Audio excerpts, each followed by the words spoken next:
You guys know the objection's pretty good, don't you? Right? They're hard. Yeah? Well, Okay. the comebacks are hard. Yeah, when people start picking things apart, they could have strategies on, like this is too high, this is too low. And what they're doing is they're comparing it against something they may have had in the past. So my wife has a special, we've custom done her kitchen. It's not finished yet, but it's, it's got a special place where she's able to, and it's 3 or 4 inches lower, where she can knead bread. Okay, so it's not standard height. So if you have an island and it's standard height, or if you have a like a viewing island where it's a standard height, these are standard metrics unless somebody has messed with the metrics. Right. So there's always something. Okay. And so some people feel that it's best for them to turn around. You see, they're coming through and they're pointing all the things that they don't like or that they're noticing, but you want to direct their attention to the things they really like. Right. And it has to be a balancing act. If they're coming in and ripping the house apart, that could mean they love the home. And what they're thinking about doing is putting in an offer that, they can get the house. Because they've been told not to let anybody know that they like the home. Right? Don't tell the realtor you like the home. God forbid. Right? Because boy, oh boy, they'll get you. Okay? So that's part of the game too. So you need to know how to handle every one of those communication gaps that you have with your client.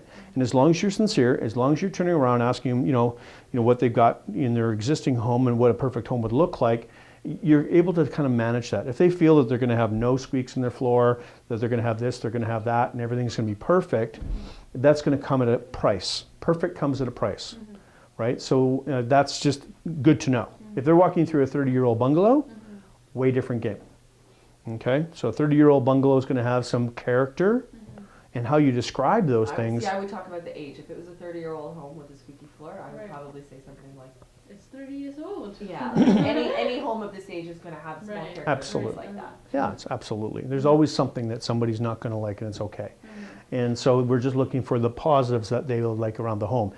Now, if you do happen to get a dual situation where you're going, you'll probably get the buying and the selling. That's awesome. You're going to take care of that in a proper manner, right? So again, for you, it's about knowing what the client's going through and understanding the objections and bringing the best out of it.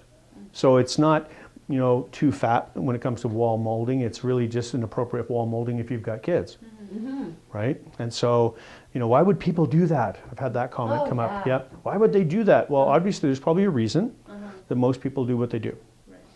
Right? In our house, if I put a wall molding up on the wall, it's to protect the wall. Because I've got boys that think the couches are trampolines. And so when they bounce on it, they bounce up against the wall. Really common sense, right?